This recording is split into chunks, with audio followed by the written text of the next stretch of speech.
혹시 길을 잃고 헤매지는 않으셨는지요? 지난 한 주간이 우리는 육신의 삶을 살다 보니까 하나님과 거리가 또 멀어질 수도 있고 너무 바빠서 또 기도가 안 되고 못하는 경우도 있었습니다.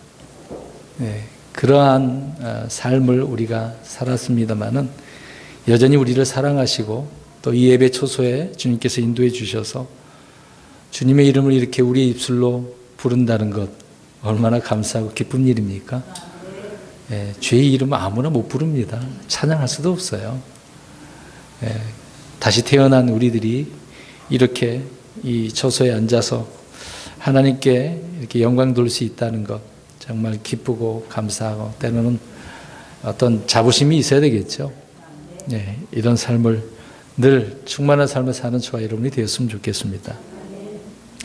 때로는 우리는 영화 같은 그런 삶을 살기를 원합니다. 그래서 우리나라 유행가였던 저 푸른 초원 위에 그림 같은 집을 짓고 이렇게 이런 삶을 한번 살아보자. 그런 노래가 한참 유행이 되었을 때는 우리나라가 그만큼 어려웠을 때죠. 일제시대를 겪었고 6.25 전쟁을 겪었기 때문에 우리나라는 너무 힘들었었습니다. 그래서 어떤 특정한 교회에서는 이제 복이라고 하는 이 땅의 복이라고 하는 것을 강조해서 엄청난 부흥을 이룬 부분도 있습니다.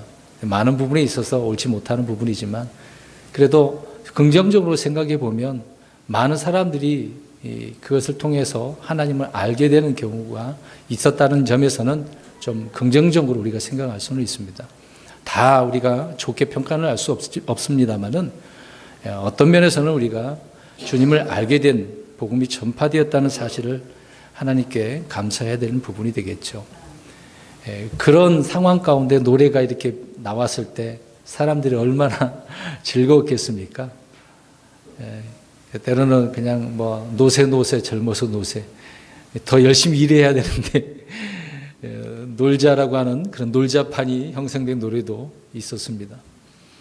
그런 환경 속에서 우리는 영화 같은 삶. 근데 우리는 그거는 그냥 영화 같은 것이지 진짜 그렇게 되는 건 아니잖아요. 내가 그렇게 바라는 것이니까. 근데 이런 바라는 것은 이 세상에 있는 것들은 다 지나가고 없어져 버릴 것들인데 너무 이런 것에 우리는 마음을 빼앗기고 있다라고 하는 부분입니다. 과거 기독교 영화라고 하는 이제 그런 영화들이 많이 있는데 그런 한 부류의 이제 로마 제국의 멸망이라고 하는 영화가 있습니다. 이 영화 내용에 보면 일부분인데요. 헤롯이 이제 궁전에서 시를 읊습니다. 헤롯이 뭐 시를 쓴다는 그런 이제 표현으로 장면이 이렇게 묘사되고 있는데 시를 딱 읊으면서 스스로가 읊으면서 자기 자신이 감동을 받아가지고 눈물을 막 흘립니다.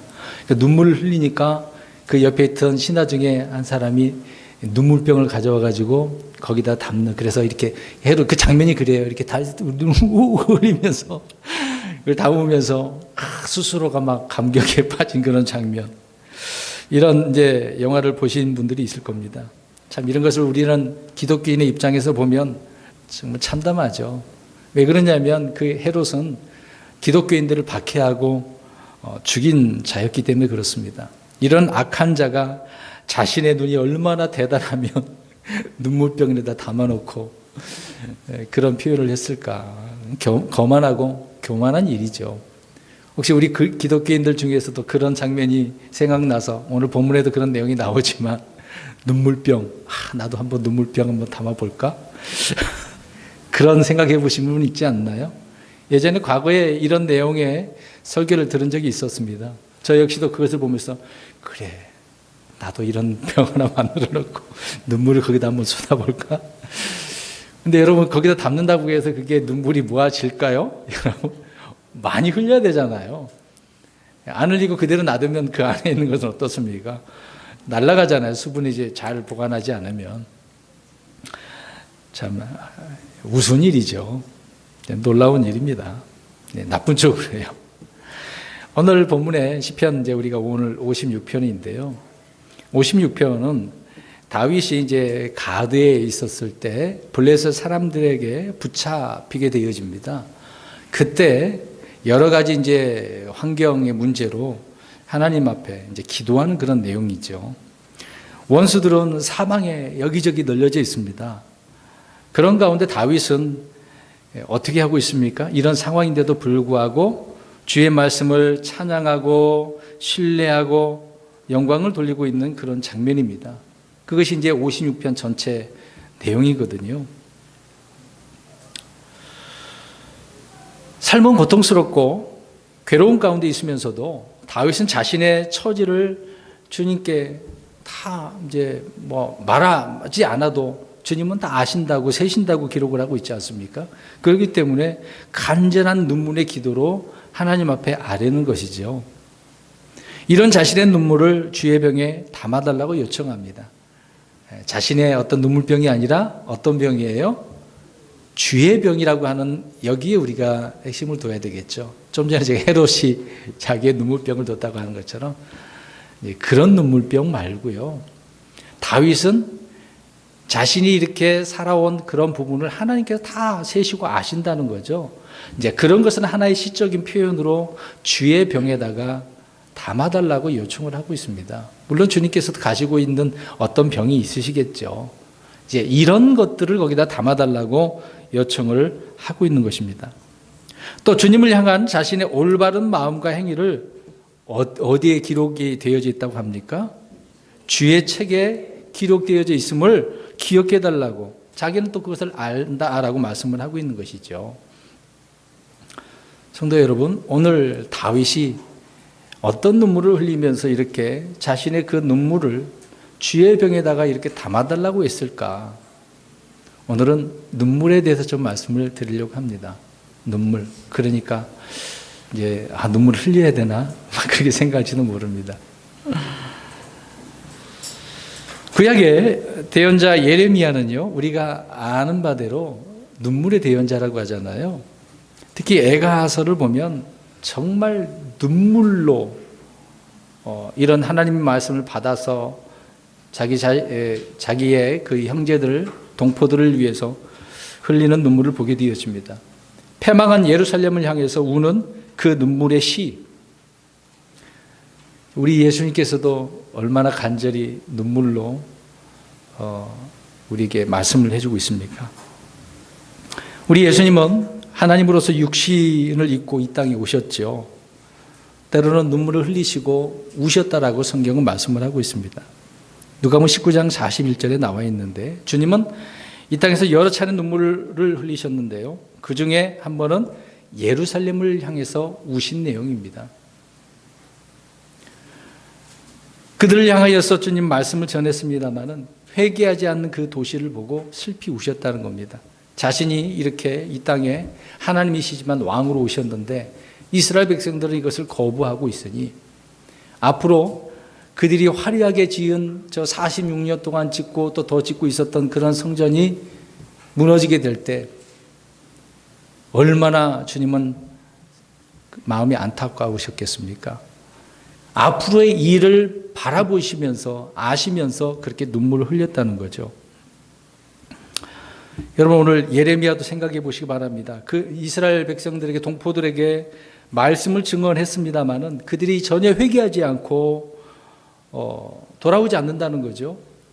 자, 이런 멸망을 목격했던 예레미야의 심정을 보십시오. 또 우리 예수님도 예루살렘이 앞으로 무너질 것, 멸망할 것을 보고 우셨다는 장면을 생각해 보시기 바랍니다. 이런 것을 우리가 생각해 볼 때 저와 여러분들이, 믿음의 사람들이 언제 눈물을 흘려야 하는지를 알 수가 있습니다. 우리는 많은 부분에 있어서 눈물을 흘립니다. 죄로 인한 영원한 불로 멸망당할 이 세상을 향해 얼마나 우리는 슬피 울고 있을까요? 우리는 복음을 믿지 않는 어떤 이제 타락한 도시나 이웃들이나 친구, 또 가족들이 있지 않습니까? 그들을 향하여서 얼마나 눈물을 흘리고 있을까? 여러분, 우리 사람의 몸에서 나는 세 가지가 있습니다. 나오는 액체가 있어요. 피가 있고 땀이 있고 눈물이 있죠. 이 셋은 모두 죄의 결과로 인해 우리가 겪고 있는 사실입니다. 피는 육체의 생명을, 땀은 육체의 수고를 나타내고 있는 반면에 눈물은 사람의 감정, 또 마음을 나타내는 거죠. 이 감정과 마음의 상태를 눈물로 드러내는 것, 표현하는 것입니다. 이것은 하나로 다른 말로 표현하면 간절함이죠. 그 간절함을 눈물로 자기 자신의 그 마음을 드러낸다는 것입니다. 여러분, 눈물을 흘려보지 않는 사람은 아무도 없을 것입니다. 여기 다 적어도 한 번 이상은 흘리셨을 거예요. 태어날 때서부터 눈물 우셨을 겁니다. 시작하자마자 그렇게 인생을 시작하자마자 울음으로 시작하는 거죠. 우리 인생의 시작부터 흘린 눈물은 또 이생을 마감하고 저 하늘의 하나님 앞에서도 우리가 눈물을 적어도 앞으로 하늘에 가서도 2번은 더 흘리게 될 것입니다. 눈물이 없는 사람이나 눈물이 없는 그리스도인은 진정한 하나님의 사람이라고 할 수가 없는 거죠. 이런 부분을 오늘 말씀을 통해서 우리가 살펴보려고 하는 것입니다. 요한복음 11장 35절에 가서 보시면 예수님께서 우시더라라고 말씀을 하고 있습니다. 나사로의 죽음 앞에서 울고 있는 마리아의 눈물, 또 거기에 있는 많은 유대인들이 우는 것을 보시고 주님은 신음하시고 괴로워하셨다라고 또 우셨다고 말씀을 하고 있는 것입니다. 그러니까 우리 예수님께서는 사람의 그 연약함을 동정하고 계신 거죠. 또 우리의 생명이시고 부활의 신, 그 하나님 앞에서 또 죄로 인해 죽음을 맞는 그런 인간들의 그 비극에 대해서 깊이 괴로워하셨기 때문에 그것을 보시고 우셨다라고 하는 것입니다. 여러분, 죄로 인해 죽어가는 혼들의 미래를 보면서 어찌 해야 될까요? 울어야 됩니다. 이 시대에는 메마른 눈을 가진 사람이 너무도 많이 있습니다. 혹시 저와 여러분들이 지금 메마른 그런 눈으로 있지 않나요? 우리는 언제부터인가 잃어버린 혼들에 대해서 어떤 동정심도 없는, 그러나 없이 슬피 울어본 적이 없는 사실에 대해 이 자체에서만 해도 우리가 통곡을, 회개를 해야 될 부분이 아니겠습니까? 히브리서 5장 7절 가서 한번 보시기 바랍니다. 예수님은 또 언제 우셨는지를 보게 되어집니다. 예루살렘을 향하여서 우셨고 또 나사로가 죽었을 때 많은 사람들의 그 모습들을, 연민들을 보시고 동정하시면서 우셨는데요. 히브리서 5장 7절을 한번 보겠습니다. 시작. 그분께서는 친히 육체로 거하던 때에 자기를 사망으로부터 능히 구원하실 분, 강렬한 부르짖음과 눈물로 기도와 간구를 들으셨고 또 친히 두려워하심으로 하나님께서 들으셨더라. 그다음에 강렬한 울부짖음을 한번 보십시오. 강렬한 strong crying이라고 되어져 있거든요. 강렬한 울부짖음. 주님이 흘리신 눈물은 우리의 눈에 있는 눈물을 닦아주기 위한 눈물이었습니다. 주님을 영접한 성도들은 이전에 흘리던 죄와 허물, 또 죽음의 그 두려움과 어떤 허무한 것으로 인해 눈물을 흘리지 않죠. 이제 성도들은 이런 눈물을 흘리지 않습니다. 또한 인생에 대해서 걱정과 염려하고 불안하는 그런 눈물이 우리에게는 있어서는 안 되는 거죠. 없어지는 겁니다. 주님이 겟세마네 동산에서 흘린 강렬한 이런 울부짖음과 눈물은 우리의 모든 죄에 대해서 그 죄의 독소를 제거하는 그런 눈물이었다는 것입니다. 그런데 우리가 이런 부분에 있어서 더 이상 눈물 흘릴 필요는 없잖아요. 여기 계신 분들 아직도 구원받기를 눈물 흘리는 분들이 계십니까? 큰일입니다. 구원 받으셨기 때문에 뭔가 또 다른 눈물을 우리가 흘리는 거죠. 여러분, 이렇게 눈물의 기도는 언제나 강렬한 어떤 효력이 있기 때문에 그렇습니다. 주님이 강렬한 울부짖음과 눈물로 기도했다라고 한다면 저와 여러분들도 역시 어떻게 해야 되겠습니까? 강렬한 울부짖음과 눈물로 기도해야 되는 거죠. 우리는 말로는 예수님 닮기 원합니다 그래요. 그러면 어떤 면에서 예수님 닮기 원한다는 이야기일까요? 오늘 이런 면에서도 우리가 예수님을 닮아야 되지 않겠습니까? 그런데 이런 부분을 닮고 싶지가 않아요. 눈물 흘리고 싶지 않은데요. 그냥 항상 웃고 싶은데요. 물론 웃는 것도 중요하죠. 그런데 어떤 부분에 있어서 울어야 하는 것을 지금 말씀을 하고 있잖아요. 아까 앞에서도 말씀드린 것처럼 언제 울 줄 알아야 된다. 그런데 그 언제가 어떤 언제냐 이 말이죠. 성도 여러분, 저 여러분은 언제 눈물을 흘렸습니까? 흘려 보신 적 있으십니까? 또 언제 울부짖음과 눈물로 기도를 이렇게 드려본 적이 있냐 이 말입니다. 죄로 인해서 넘어지고 세상으로 미끄러져 가는 그런 자신을 위해서 하나님과 점점점 멀어질 때 성경도 안 읽어지고 기도도 안 되고 찬양도 안 되고 우리 문답을 하지만 그런 내용들이 나오잖아요. 그럴 때 통곡을 해야 되는데 그것 자체도 없다고 한다면 그 마음이 지금 이미 어떤 상태예요? 강팍해지고 또 뭘 맞았다 그래요? 화인. 그렇게 됐기 때문에 어려운 문제가 되는 거죠. 그러니까 얼마나 심각하게 되었으니까 이런 문제가 되었겠습니까? 또한 우리는 십자가를 생각하면서 눈물을 또 얼마나 흘리고 있나요? 물론 이미 주님께서 다 이루셨지만 그것에 대한 너무 감사해서, 그 은혜가 감사해서, 또 교회를 위해서 울부짖는 그런 기도, 물론 지역교회고 또 주님을 믿는 주님의 몸된 교회인 우리 성도들을 위해서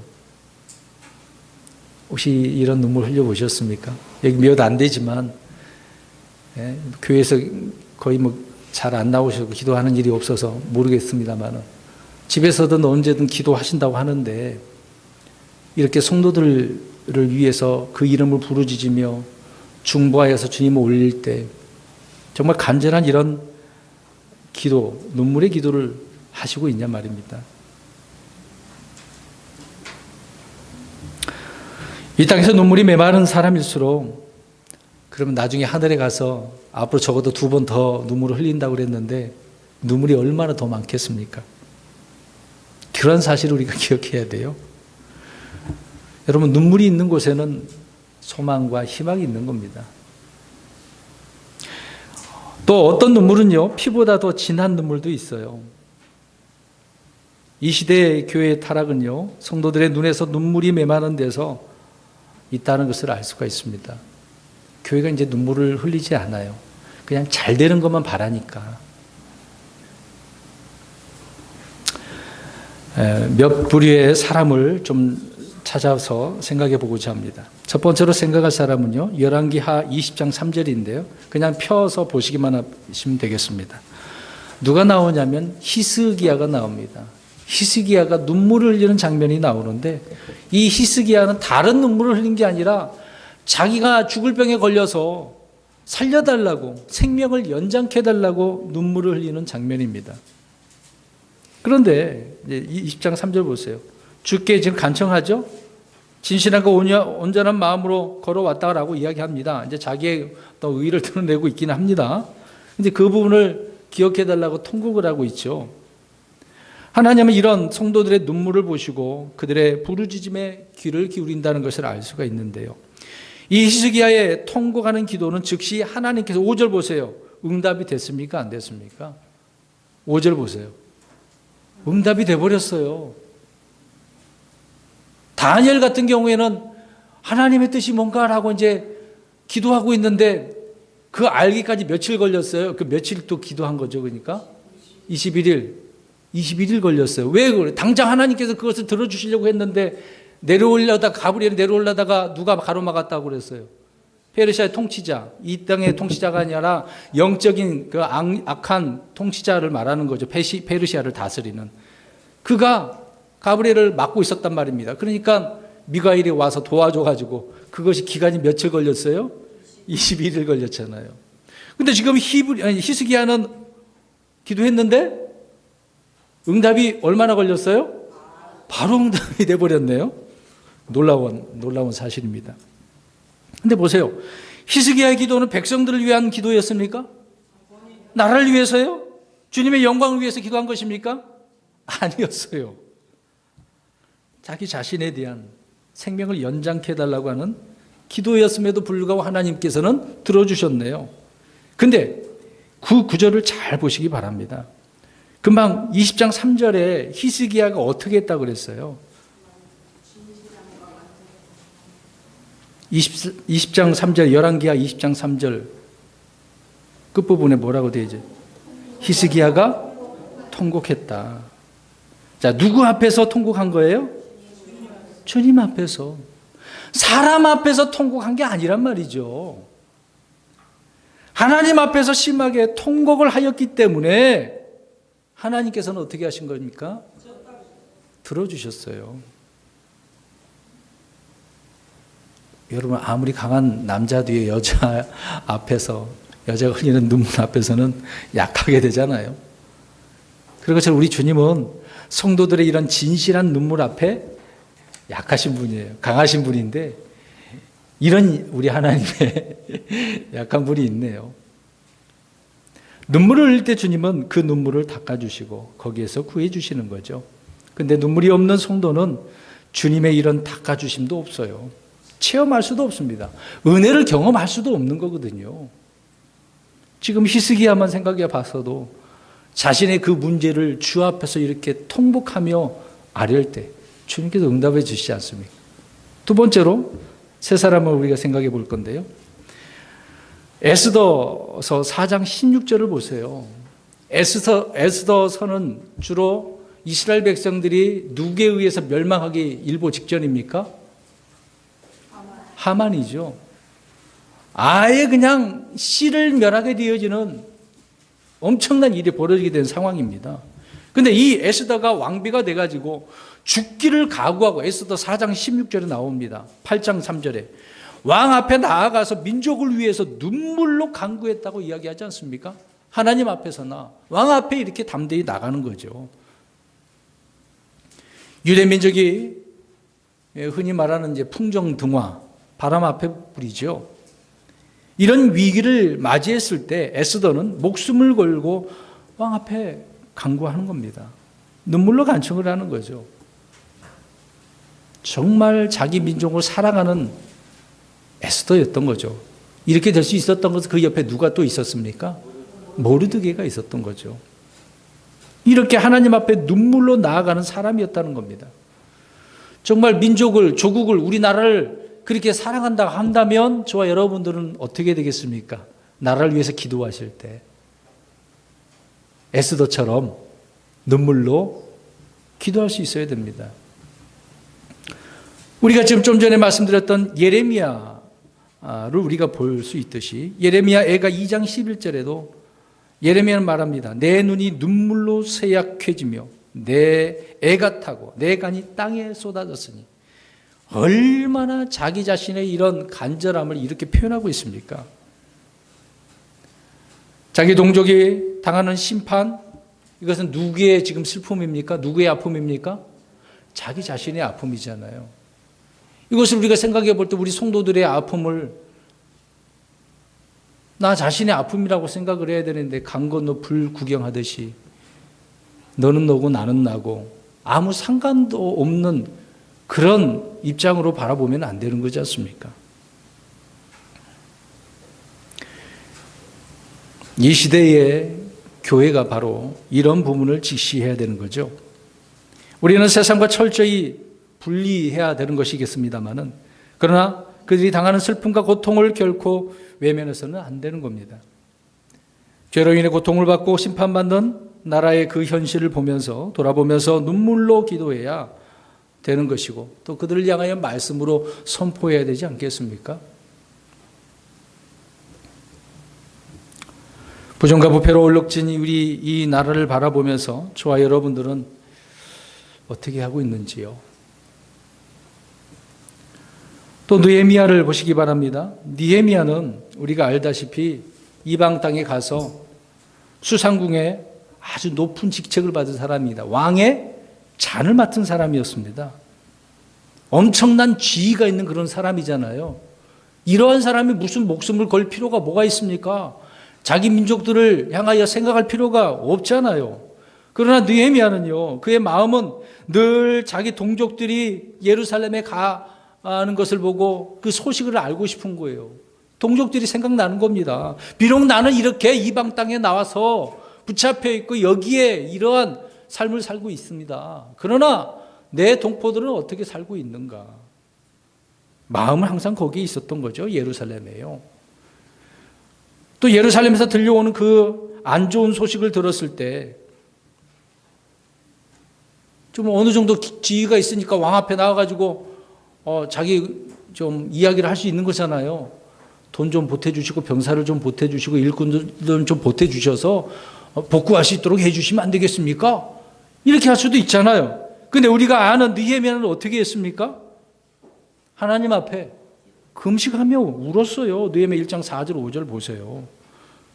무엇보다 무엇을 하고 있었다는 겁니까?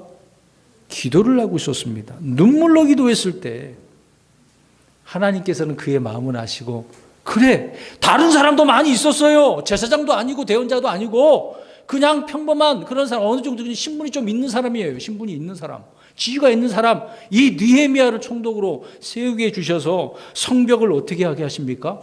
재건하도록. 또 가서 잘못된 섞인 사람들이 많이 있었잖아. 이방 여인들과 결혼해가지고 이것들을 다 어떻게, 이 문제를 어떻게 했습니까? 해결하는데 성벽 구별시키잖아요. 그들을 다 보내게 하지 않습니까? 이런 마음이 있는 사람, 눈물로 기도한 사람에게 하나님께서는 사명도 주시는 겁니다. 주님의 이런 일을 할 수 있도록 마음에 더 큰 부담, 이런 부담을 가질 수 있어야 되지 않겠습니까? 무거운 부담 말고요. 이건 난 못하겠네. 그런 부담 말고. 여러분, 그렇게 기도했을 때 하나님께서 그런 일들을 조성해 주시고 그를 보내주셨을 때 마음이 얼마나 기쁨이 넘치겠습니까? 그래, 하나님께서 내 기도를 들어주셨어. 가서도요, 소홀히 하지 않지 않습니까? 엄청난 방해가 있음에도 불구하고 느헤미야는 어떻게 했어요? 물리치고 성벽을 재건하죠. 이런 느헤미야 보십시오. 우리는 언제 눈물을 흘립니까? 일반적으로 슬플 때, 기쁠 때요? 똑같은 사건을 들었을 때 한쪽에서는 슬피 울고 한쪽에서는 기쁘고. 느헤미야서에 보면, 에스라서에 보면 나오잖아요. 성전이 이제 지으러 와서 기촌을 놓을 때 노인들은, 나이 든 사람들은 과거에 그것들을 알고 있기 때문에 초라해 보인 성전을 향하여서 우는 거예요. 근데 다른 많은 사람들은 어떻게 했다고 했습니까? 노래했어요. 소리 지르면서. 그걸 막 이 소리를 구분 못했다고 나오잖아요. 이쪽에선 저쪽에선 서로 다른 소리와 울음소리가 다른 거죠. 부모는 자식을 위해서 눈물을 흘리죠. 믿음이 없는 불신자들일지라도 고통 가운데 있는 자식을 위해 예수님 앞에 눈물로 이렇게 간구하는 모성애, 부성애, 이런 일들이 많이 나옵니다. 한번 그 내용 볼까요? 마가복음 9장 24절 보십시오. 믿음이 없다 할지라도 자기 자식을 위해서 눈물을 흘리는 것. 마가복음 9장 24절입니다. 시작. 즉시 그 아버지가 부르짖고 눈물을 흘리며 이르되 주여 내가 믿나이다. 나의 믿지 않음을 도와주소서 하더라.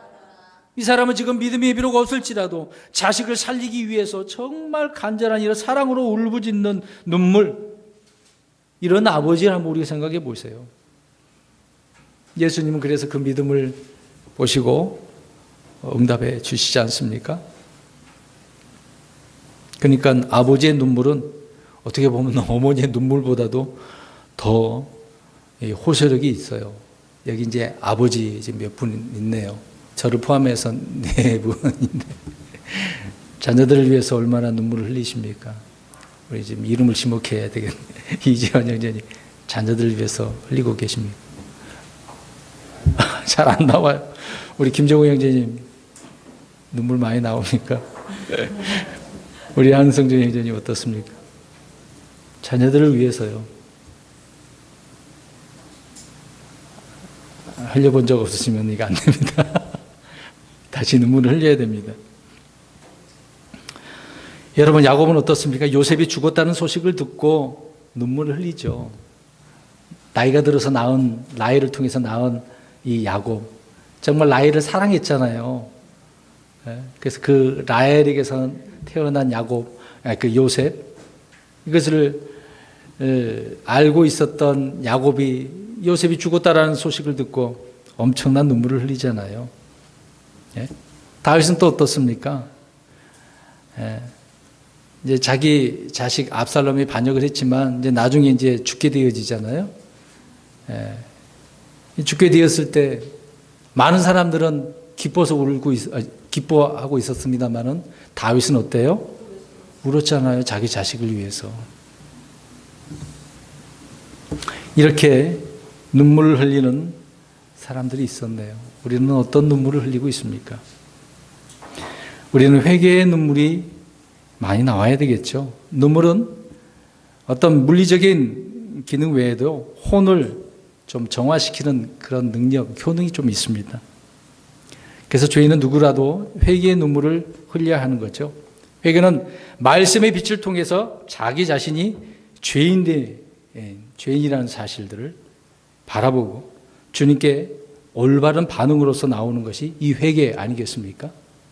우리는 더 이상 죄에 대한 회개는 심판은 하지는 않겠습니다만은 육신의 삶을 통해서 죄를 지었을 때 그런 부분을 바로잡기 위해서 자기 자신을 쳐서 복종시켜야 되는 거죠.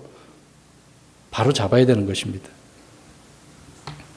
올바른 이런 반응이 이 회개를 통해서 하나님 앞에 드러나야 되는 것입니다. 누가복음 7장 37절 38절에 보면 죄인인 한 여자가 있었는데요. 이 여자가 옥합을 가지고 와서 주님의 발에 붓습니다. 그러면서 눈물을 흘리죠. 눈물을 흘립니다.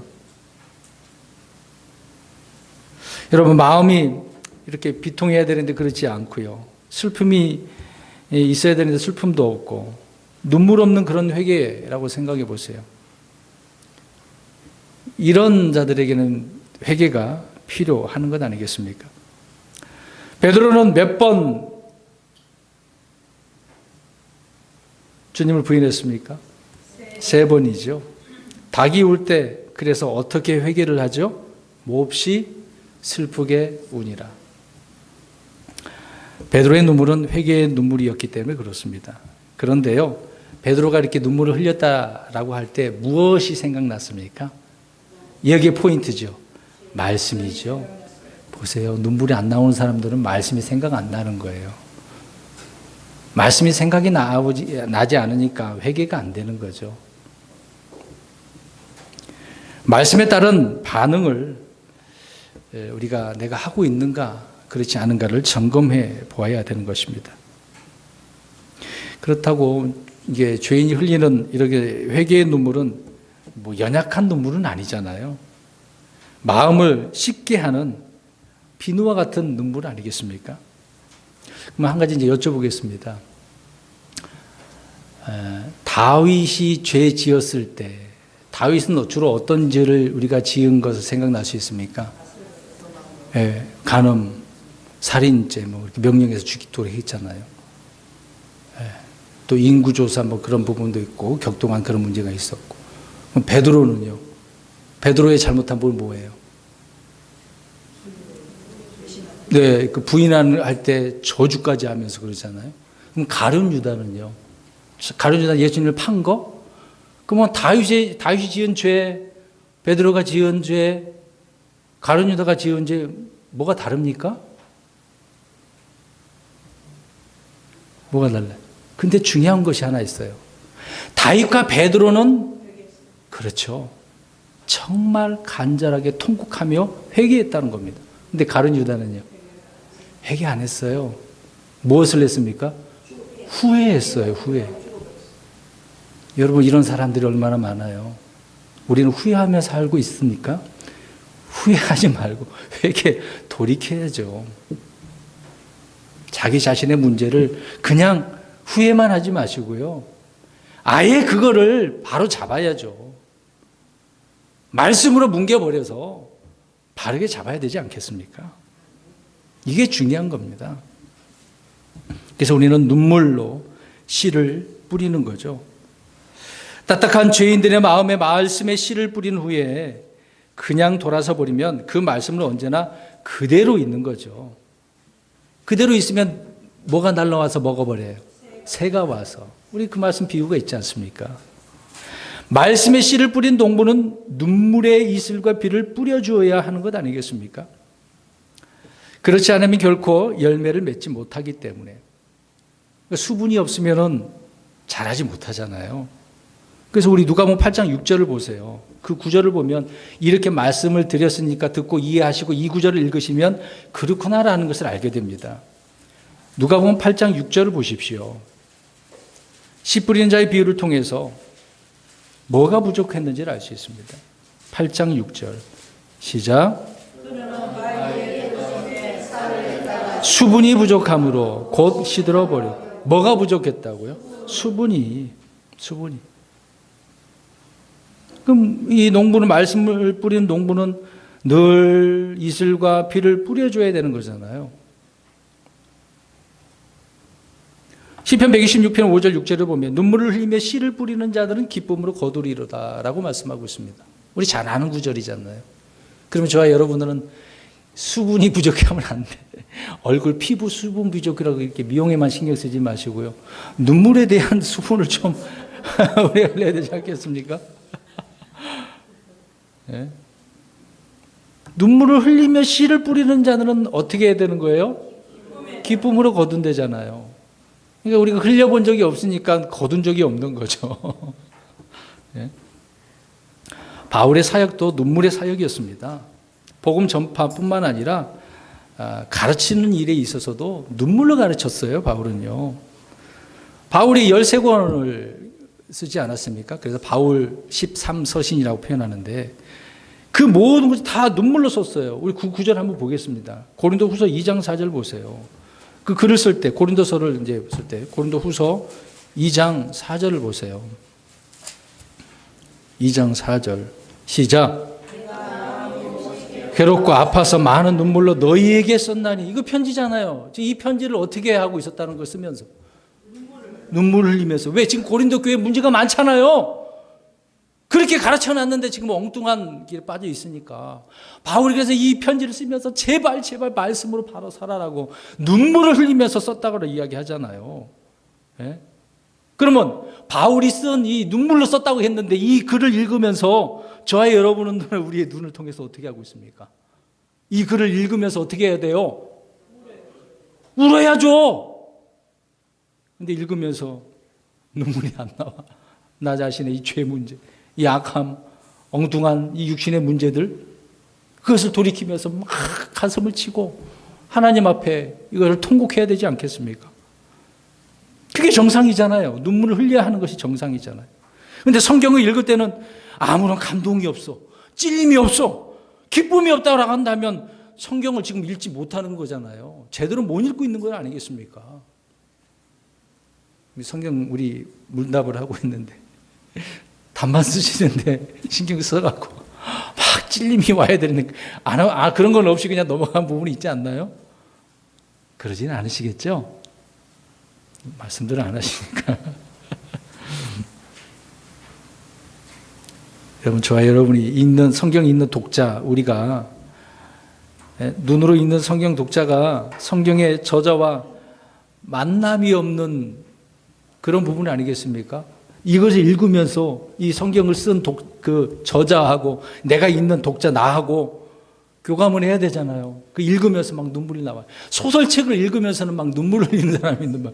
하나님 말씀이 눈물로 썼다라고 이야기하는데 눈물이 안 흘리면 어떻게 해요? 영화를 보면서도 막 눈물을 흘려. 우리의 눈물은 좀 도대체 어떤 눈물을 흘리고 있나요? 예? 바울은 지금도 눈물을 흘리고 있다. 빌립보서 3장 18절에 말씀하고 있습니다. 이제 그 당시 현재겠죠. 우리 지금 죽어서 하늘에 있습니다만. 빌립보서 3장에 그 당시에 그 현재 가운데 계속 복음을 전하면서 가르치면서 열심히 일을 하면서 눈물을 흘리고 있다고 이야기하잖아요. 바울도요, 다윗처럼 눈물을 잘 흘리는 사람이었습니다. 혼들이 그렇게 사랑하니까 그렇지 않겠습니까? 성경에 눈물을 흘린 예들이 너무도 많아요. 하갈이 처음에 나오는 눈물을 흘린 자가 이제 하갈이 나옵니다. 이제 쫓겨나잖아요. 자기 아들 이스마엘과 쫓겨나면서 정말 통곡하며 울죠.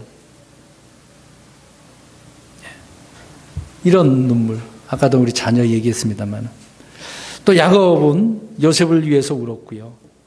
한나는 어떻습니까? 자식이 없어서 자녀 달라고. 그렇게 하나님 앞에 부르짖었더니 이스라엘을 지도하는 위대한 사무엘이 나오잖아요. 사무엘만 나왔습니까? 그 뒤에 더 자녀 나왔잖아요. 참 이런 여인, 지혜롭고 현명하고 대단한 여인이 아니겠습니까? 또 모세도 눈물을 흘립니다. 자기 누이 미리암, 아론이 좀 반기를 드잖아요. 그런데 미리암이 그 잘못함으로 인해서 어떻게 돼버렸습니까? 몸이 문둥이 들어왔잖아요. 그것을 놓고 간절히 기도하죠. 자기 아내가 뭐 이티오피아 여인이었다, 이방 여인과 결혼했다라고 해서 이제 그 문제로 하나님께서는 자기가 세운 사역자를 이렇게 비방했기 때문에 그래서 미리암을 문둥병에 있게 만들죠. 근데 이것을 보고 가만히 있을 수 없습니다. 그래도 자기 누이니까 하나님 앞에 간절히 기도하잖아요. 치료해달라고. 이것을 보면서 우리는 어떻습니까? 누가 나를 이렇게 비방하고 욕해요. 근데 우리는 어떻게 합니까? 그를 위해서 오히려 욕하고 대로받으면 말로 주는, 막 욕 한 번 들었는데 몇 번을 해요? 열 하고. 혹시 그러지는 않습니까? 그 혼을 불쌍히 여기고 기도해 줄 줄 아는 사람이 정말 하나님 앞에 올바른 사람입니다. 네. 대적하면 안 되겠죠. 이런 많은 예들이 있습니다. 또 사무엘도 누구를 위해서 우는지 아십니까? 사울 왕을 위해. 하나님께서 이미 버리셨거든요. 그런 사울을 위해서도 사무엘은 웁니다. 앞으로 우리는 적어도 2번의 눈물을 흘린다고 말씀을 드렸는데요. 계시록 7장 17절 가서 보시면 우리는 공중으로 휴거가 돼서 부활해서 올라가고 이 땅에는 환란이 있을 때 하늘에 있는 이야기를 사도 요한이 보고 어린 양의 피로 구속받은 자들이 눈물을 흘리는 장면이 나옵니다. 물론 우리 그리스도인들이 그리스도의 심판석에서 흘리는 눈물이 있겠죠. 그리고 또 환난 성도들 가운데서도 눈물을 흘리는 부분이 있습니다. 환난 성도들도 휴거하는 부분이 있기 때문에 그렇죠. 이 말씀을 우리가 보면 성도들이 흘린 그 눈물을 닦아주시는 장면이 나옵니다. 성도들은 지상에서 하나님의 말씀에 신실하지 못했던 그런 잘못된 죄들, 자신이 행한 육신의 행위들, 또 열매 없는 어둠의 일들과 여러 가지 많은 것들로 인해서 눈물을 흘리게 될 것입니다. 여기에 분명히 있을 겁니다. 제발 그런 것이 없기를 바랄 뿐인데요. 그리스도의 심판석에서 뜨거운 불을 지나가서 그 행위에 대한 부분이잖아요. 어떤 사람은 타지 않고 남아서 상을 받는데 누구는 다 타서 상이 없네. 그러면 상 받지 못한 사람은 어떻겠습니까? 흘리겠죠. 아유, 내가 잘못 살았구나. 하나님께 그렇게 말씀하셨는데 내가 듣지 못했구나. 이런 일이 벌어지는 겁니다. 지상에서 눈물로써 주를 섬기고 눈물로써 씨를 뿌려보지 않는 것, 또 눈물로 기도해보지 않은 것, 눈물로 살아보지 않았기 때문에 회한의 눈물을 흘리겠죠.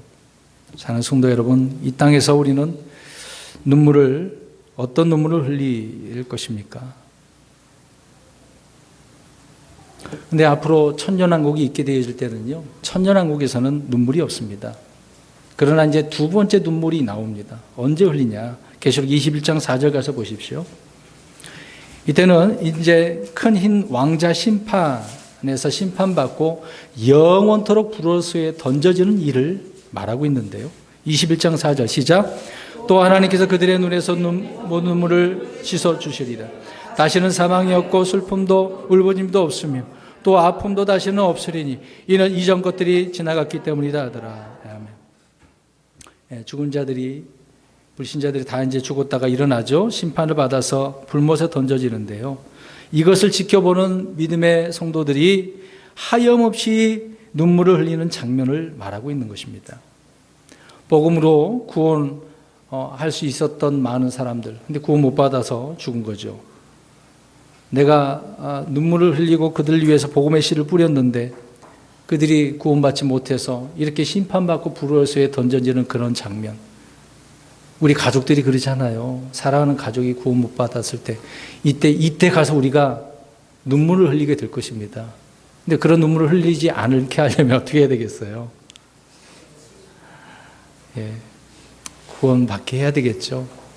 그가 거절하면 어쩔 수 없는 것이지만 우리는 그 가족들, 사랑하는 가족들, 혼들을 위해서 어떻게 해야 된다고? 오늘 말씀의 주제가 뭡니까? 눈물을 흘리는 거예요. 눈물을 흘리는 겁니다. 이제 마지막으로 한 가지 더 말씀을 드리려고 합니다. 오늘 본문에 보니까 자, 이렇게 눈물을 흘린 이런 자들을 다윗은 이제 자기 자신도 이야기하고 있는데 주님께서 주님의 이 기념책에다가 기록을 하신다는 겁니다. 이런 눈물을 흘리는 거. 근데 주님의 책은 여러 책이 있거든요. 생명책도 있고요. 주의 책도 있고 기념책도 있고 또 이스라엘 백성들 왕들에 대한 왕들의 연대기 책도 있고 여러 가지 책들이 많이 있는데 주님은 또 그런 책이 있습니다. 자, 그런데 이 주님의 책에 어떤 자들을 기록하시느냐, 이거 중요합니다. 오늘 주보에 문제를 내놨는데요. 자, 말라기서 가서 보겠습니다. 3장 16절. 저는 이 말씀을 우리 성도님들에게 알리고 싶어서 오늘 이 말씀을 전한 겁니다. 우리는 이런 사람이 되었으면 좋겠습니다. 주님의 책에다 이렇게 기록하신대잖아요. 오늘 다윗은 자신의 눈물을 주의 책에다가 기록해달라고 저장된다는 것을 알 수 있습니다. 3장 16절 시작. 그때 주를 두려워하는 자들이 서로 자주 말하며 주께서 귀를 기울여 그것을 들으시고 주를 두려워하는 자들과 자신의 이름을 생각한 자들을 위하여 자기 앞에서 기념책 기록하셨네. 아멘. 자기 앞에 기념책에다가 기록을 했는데 누구를 기록한대요? 주를 두려워하고 주님의 이름을 생각하는 사람. 이러한 사람이 다윗처럼 오늘 눈물을 흘리는 겁니다. 통곡하면서 그 혼을 바라면서 하나님 저 혼을 불쌍히 여겨달라고 간절히 기도하는 거죠. 여러분, 불신자들을 위해서 그렇다 치더라도 우리 가족을 위해서 우리 성도님 눈물을 흘리고 있습니까? 내 가족을 위해서요. 저는 가정을 굉장히 중요시 여깁니다. 왜? 최초 하나님께서는 가정을 만드셨기 때문에요. 우습게 생각할 일이 아니거든요. 근데 오늘날 가정들이 어때요? 깨어지고 부서지지 않습니까? 소원한 관계가 있잖아요. 서로 틀어져가지고. 그러면 마음이 안 맞다 치더라도 그 혼을 위해서 어떻게 해야 되는 거예요? 정말 눈물로 사랑하면서 하나님 앞에 기도하셔야 되는 겁니다. 이러한 사람을 하나님께서 어디에다 기록하신다고요? 기념책에. 기념책에. 주님의 책에다가 기록을 하신대잖아요. 결론적으로 말씀드립니다. 성도 여러분, 주를 두려워하는 자들과 주님의 이름을 생각하는 자들을 위해서 이렇게 기록하신다니 저와 여러분이 흘린 이런 주님을 향한 간절한 기도, 눈물을 주님께서 잊지 않으신다는 거죠. 이런 기도는 앞에서 말씀드린 것처럼 금방 응답이 돼요. 아니, 목사님 무슨 말씀입니까? 지금까지 가족을 위해서 기도했는데요. 아직도 구원 받지 못했는데요. 좀 눈물 좀 흘립시다. 우리 몇 안 되지만 믿음의 식구들을 위해서도 가정 혼들을 위해서도 이런 간절함이 우리의 눈물로 하나님 앞에 드릴 수 있는 이런 삶이 되시기를 주의 이름으로 축원합니다.